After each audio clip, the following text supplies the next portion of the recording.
Viewers, हम पढ़ रहे कक्षा 10वीं गणित प्रश्नावली 2.2 का उदाहरण तीसरे वाला प्रश्न बहुत ही महत्वपूर्ण है, एग्जाम में अधिकतर आता है।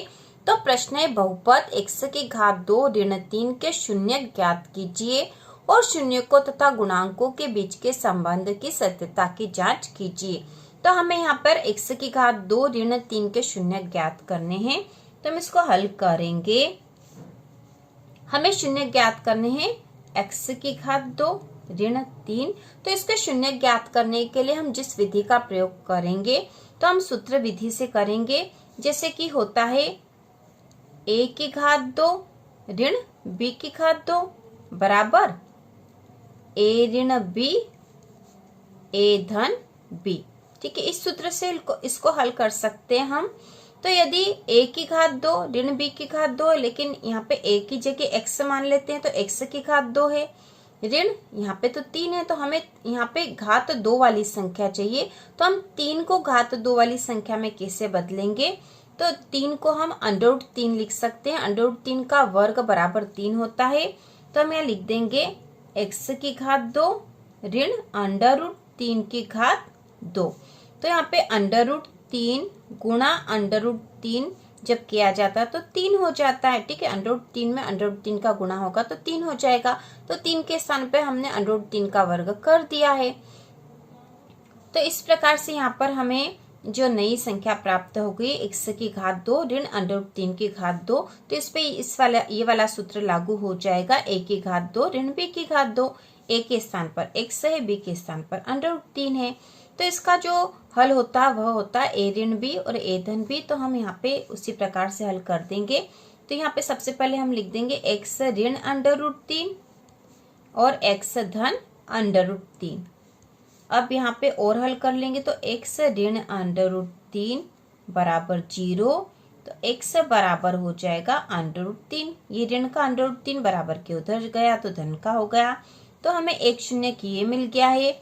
इसी प्रकार से x धन √3 बराबर 0। तो x बराबर हो जाएगा ऋण का √3।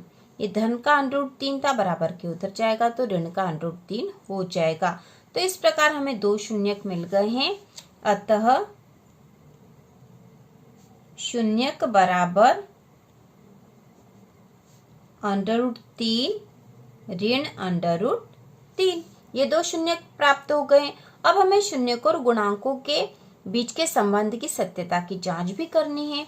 तो हम लिखेंगे शून्यकों तथा गुणांकों के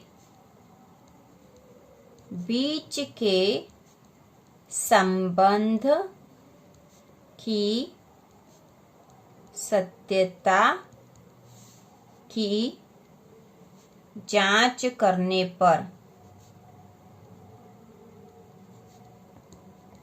ठीक है, जांच करेंगे तो शून्यकों और गुणांकों के बीच के संबंध की जांच करनी है। तो हम यहाँ लिखेंगे शून्यकों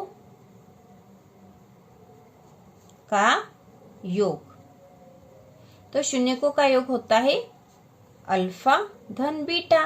तो अल्फा और बीटा शून्यक ही होते हैं, शून्यक को ही हम अल्फा और बीटा कहते हैं। जैसे हमें दो शून्यक प्राप्त हो गए तो ये अल्फा हो गया और ये बीटा हो जाएगा। और ये बराबर होता है ऋण b बटा a के। तो यहाँ पर हम बराबर कर देंगे। तो अल्फा के स्थान पर हम लिख देंगे √3 धन बीटा के स्थान पर ऋण √3 बराबर ऋण b बटा a। तो b और a यहाँ पर क्या है? तो हमने हमारी जो बहुपद था हमारा वह था x की घात 2 ऋण 3। तो इससे ही हम a b और c निकालते हैं। तो इसको यहाँ पे समझ लेते हैं थोड़ा सा। x की घात 2 ऋण 3 में a b और c क्या है?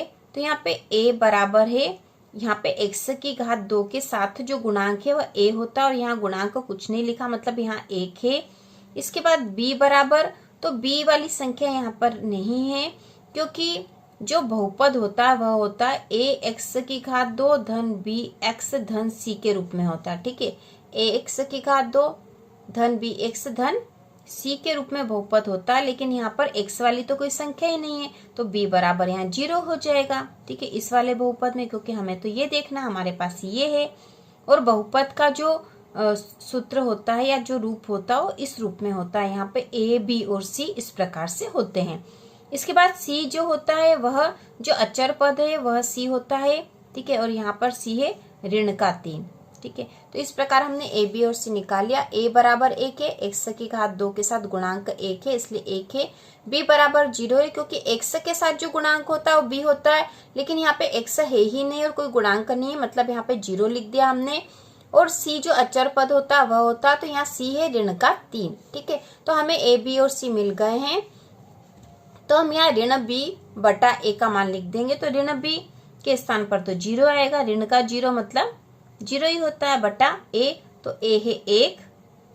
अब यहाँ देखो ये जो √3 है इसको लिख देते पहले, √3। अब ये धन में ऋण का गुणा करेंगे तो धन ऋण ऋण होगा, फिर ये √3 बराबर ये ऋण 0 है तो ये 0 हो जाएगा, बटा 1। ठीक है, तो धन और ये ऋण आपस में कट जाएंगे तो ये भी 0 हो गया और बराबर 0 ये भी हो गया। तो इस प्रकार ये दोनों ही बराबर 0 0 हो गए हैं। इसके बाद शून्यकों का